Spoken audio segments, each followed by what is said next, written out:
अम, hello friends, hello students. मैं हूं चंद्रशेखर चौहान और हमारा आज का टॉपिक है सेपरेशन ऑफ पावर्स। सो जल्दी से स्टार्ट करते हैं। सेपरेशन ऑफ पावर्स यानी शक्तियों का पृथक्करण हमारे कॉन्स्टिट्यूशन में, हमारे पॉलिटी में बहुत इंपॉर्टेंट टॉपिक है। सेपरेशन ऑफ पावर्स का जो कॉन्सेप्ट जिन्होंने दिया था उनका नाम है मॉन्टेस्क्यू। आप लोगों ने ये नाम सुना होगा, अगर आप लोगों ने फ्रेंच रेवोल्यूशन पढ़ा है तो आप लोगों ने सुना होगा फ्रेंच फिलोसोफर मॉन्टेस्क्यू, जिन्होंने ये कॉन्सेप्ट दिया था। मॉन्टेस्क्यू, यहाँ पे ई होगा। मॉन्टेस्क्यू ने ये कॉन्सेप्ट दिया था। मॉन्टेस्क्यू, वोल्टेयर और रूसो। मॉन्टेस्क्यू, वोल्टेयर, रूसो, ये तीन फ्रेंच फिलोसोफर्स थे जिनके आइडियाज ने फ्रेंच रेवोल्यूशन को इन्फ्लुएंस किया था। और सो ये बहुत इंपॉर्टेंट फिलोसोफर्स हैं। उनमें है मॉन्टेस्क्यू, जिन्होंने कॉन्सेप्ट दिया था separation of powers. So separation of powers समझने के लिए आप देखिए, फॉर एग्जांपल एक डिक्टेटरशिप देखिए जहाँ पे एक तानाशाह का रूल है। जैसे कि मान लीजिए north Korea, Kim Jong Un है उसका बाप, किम जोंग इल, उसके पहले किम इल सुंग। सो एक फैमिली चलते आ रही है डिक्टेटर्स की। या फिर मुअम्मर गद्दाफी था या फिर सद्दाम हुसैन था। सो जो डिक्टेटर्स होते हैं वहाँ पे क्या होता है, वहाँ पे लॉ बनाना, डिसाइड करना कि लॉ सही है कि गलत है। सो लेजिस्लेचर का काम, जुडिशरी का काम और इवन एग्जीक्यूटिव का काम, सब काम एक आदमी या एक बॉडी के हाथ में कॉन्सेंट्रेटेड होता है। एक इंसान या एक बॉडी सारा डिसीजन लेती है। लेजिस्लेचर का काम भी करती है, एग्जीक्यूटिव का भी, जुडिशरी का भी। सारा काम वही करती है, उन्हीं को। जैसे कि पहले होता था पास्ट में, अगर आप देखेंगे जो मोनार्कीज हुआ करती थी, जहाँ पे एक राजा महाराजा हुआ करते थे, वही सबसे बड़े जो जज हैं, उनके देश के सबसे बड़े जज खुद राजा ही हुआ करते थे। उनके देश के सबसे बड़े लॉ मेकर खुद वो राजा हुआ करते थे। तो राजा ही देश के सबसे बड़े लॉ मेकर, देश के सबसे बड़े लेजिस्लेचर, एग्जीक्यूटिव, जुडिशरी, सबका काम वो खुद ही करते थे। इसको बोलते हैं कि एक हाथ में सारा पावर कॉन्सेंट्रेट होना। सो ऐसा जब भी होता है कि जब एक बंदे के हाथ में सारा पावर हो, तो उसके बारे में जेम्स मैडिसन ने बोला था। जेम्स मैडिसन को फादर ऑफ अमेरिकन कॉन्स्टिट्यूशन कहा जाता है। अमेरिकन कॉन्स्टिट्यूशन जब फ्रेम हो रहा था तो उन्होंने बहुत इंपॉर्टेंट रोल प्ले किया था। और बाद में आगे चलकर वो अमेरिका के तीसरे या चौथे, आई थिंक चौथे प्रधान प्रेसिडेंट भी थे, जेम्स मैडिसन। तो इन्होंने कहा था कि जहां पे कॉन्सेंट्रेशन ऑफ पावर्स हो जाता है, concentration of all powers like legislative powers, executive powers और जुडिशियल पावर्स। लेजिस्लेटिव, एग्जीक्यूटिव और जुडिशरी का पावर अगर एक बंदे या एक किसी बॉडी के हाथ में कॉन्सेंट्रेट हो जाए, तो that is the worst form of tyranny. माने वो सबसे खराब तरह का, सबसे भयंकर एक टिरानिकल, एक क्रूर स्टेट, एक क्रूर सिस्टम को जन्म दे सकता है। एक बहुत ही क्रूर रूल एक को जन्म दे सकता है अगर सारा पावर एक हाथ में या एक आदमी के पास कॉन्सेंट्रेटेड हो। तो ये सबसे क्रूर टाइप की सिस्टम बन सकती है। सो ऐसा ना हो कि सारे पावर्स एक हाथ में हो, उसके लिए जो कॉन्सेप्ट दिया था मॉन्टेस्क्यू ने, जिसे कहते हैं सेपरेशन ऑफ पावर्स, जो फ्रेंच फिलोसोफर मॉन्टेस्क्यू ने दिया था। मॉन्टेस्क्यू का बोलना था कि जितने भी ऑर्गन्स ऑफ स्टेट हैं, लेजिस्लेचर है, एग्जीक्यूटिव है और जुडिशरी है, इनमें टोटल सेपरेशन होना चाहिए। टोटल, जैसे कि वो अलग अलग वाटर टाइट कंपार्टमेंट्स में, अलग अलग वैक्यूम चेम्बर्स में बंद हैं, जिनका एक दूसरे के साथ कोई घुलना मिलना नहीं है, एक दूसरे के साथ कोई लिंक नहीं है, कोई कांटेक्ट नहीं है, कोई ओवरलैप नहीं है। सो अगर कोई बंदा लेजिस्लेचर का मेंबर है, मान लीजिए वो पार्लियामेंट का मेंबर है, पार्लियामेंट का सदस्य है, वो लॉ बनाता है, लॉ लेजिस्लेचर है, वो का हिस्सा है वो बंदा, तो वो बंदे का एग्जीक्यूटिव में कोई भागीदारी नहीं होनी चाहिए, उस बंदे की जुडिशरी में कोई भागीदारी नहीं होनी चाहिए। या कोई बंदा है जो जज है, जज का एग्जीक्यूटिव से कुछ लेना देना नहीं होना चाहिए, लेजिस्लेचर से कुछ लेना देना नहीं होना चाहिए।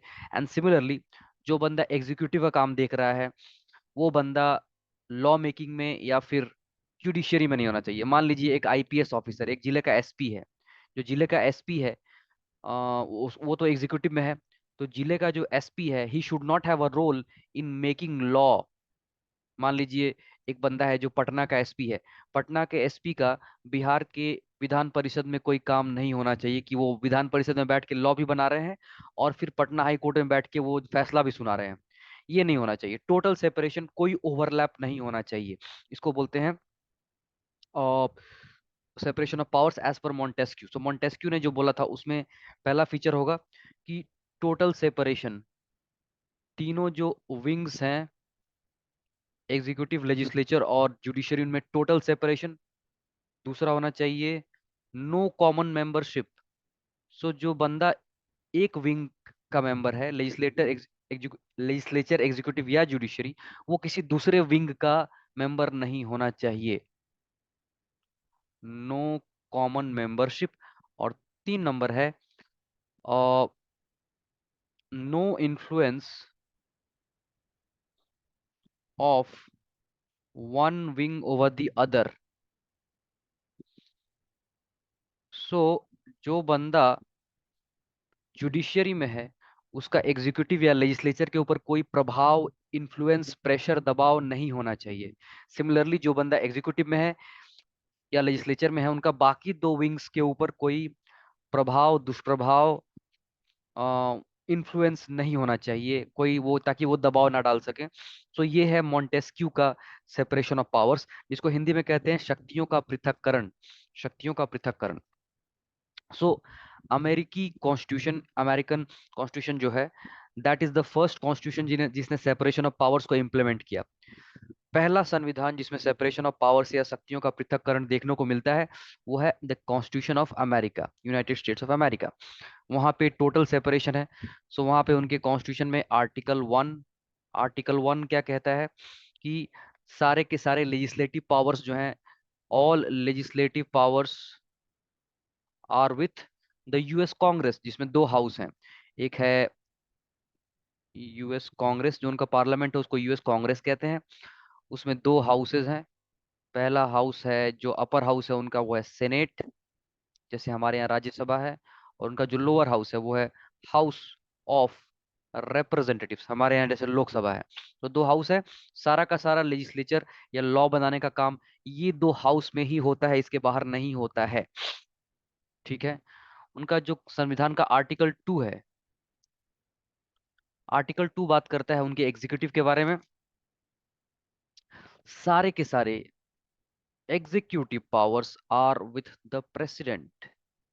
याद रखिए, बहुत इंपॉर्टेंट फीचर है ये। हमारे इंडिया में तो कहते हैं कि ठीक है एग्जीक्यूटिव का हेड प्रेसिडेंट है, बट एक्चुअली सारा का सारा पावर रियलिटी में जिसके हाथ में, वो होता है prime minister and the council of ministers. Specially जो छोटा एक कैबिनेट होता है, वो सारे डिसीजन लेते हैं। बट अमेरिका में प्रेसिडेंट सारा डिसीजन लेता है along with his own cabinet जो कह सकते हैं। बट याद रखिएगा, अमेरिका में जो प्रेसिडेंट होता है, प्रेसिडेंट के जो मिनिस्टर्स होते हैं, जैसे हमारे यहाँ पे प्राइम मिनिस्टर हैं, उनके आसपास जो बाकी मिनिस्टर्स है, काउंसिल ऑफ मिनिस्टर्स, वो सारे लोग भी इलेक्टेड हैं, बाकी लोग भी इलेक्ट होके आए हैं। बट अमेरिका में एक डिफरेंस है कि प्रेसिडेंट के इर्द गिर्द जो जो लोग हैं, जो उनका एक पावरफुल ग्रुप है, जिसको हम मिनिस्टर बोल सकते हैं। वहाँ पे मिनिस्टर नहीं, वहाँ पे नॉर्मली सेक्रेटरी बोलते हैं। तो जैसे हमारे यहाँ पे जो होम मिनिस्टर होता है, उसको वो लोग बोलते हैं सेक्रेटरी ऑफ स्टेट। हमारे यहाँ पे जो फॉरेन मिनिस्टर होता है उसको लोग बोलते हैं फॉरेन सेक्रेटरी। वहाँ पे जो डिफेंस मिनिस्टर होता है उसको बोलते हैं डिफेंस सेक्रेटरी। सो ऐसे करके वो लोग सेक्रेटरीज होते हैं, वो मिनिस्टर्स नहीं होते हैं। हमारे यहाँ मिनिस्टर्स हैं, वही काम वहाँ पे करते हैं, वो सेक्रेटरी होते हैं। बट एक बहुत इंपॉर्टेंट डिफरेंस है कि प्रेसिडेंट इलेक्टेड होता है, प्रेसिडेंट को लोग चुनते हैं एक इलेक्शन में।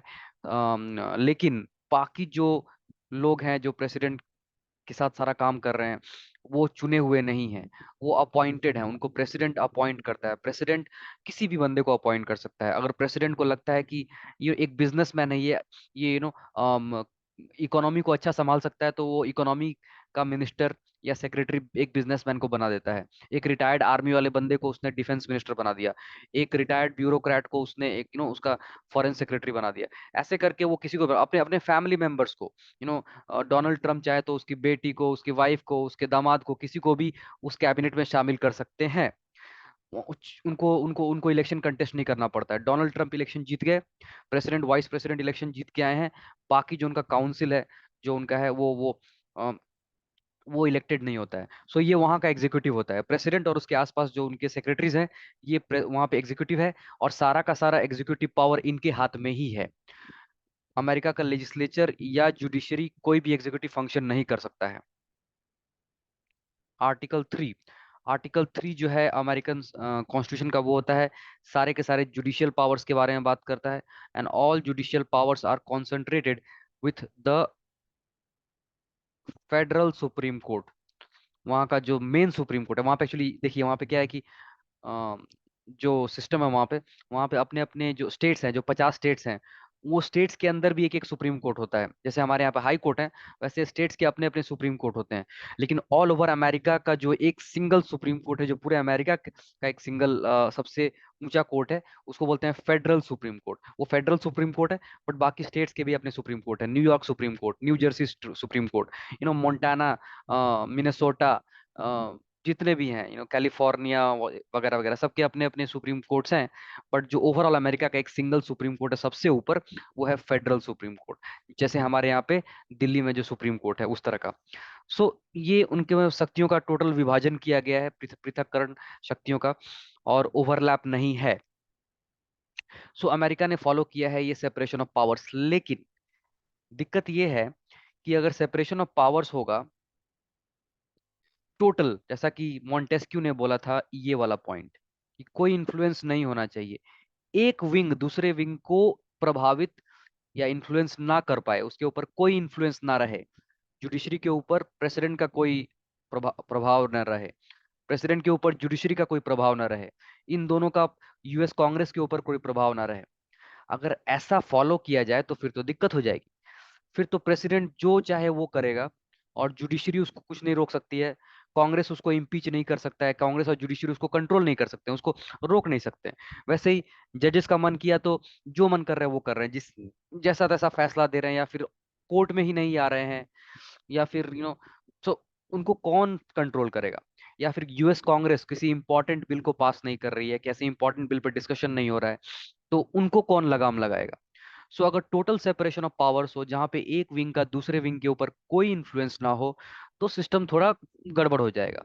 उसीलिए अमेरिका ने सेपरेशन ऑफ पावर्स के साथ सेपरेशन ऑफ पावर्स के साथ एक और सिस्टम यूज किया है, जिसको एक और थ्योरी और या फिर एक और डॉक्ट्रिन का इस्तेमाल किया है, जिसको बोलते हैं the doctrine of balance, doctrine of checks and balances,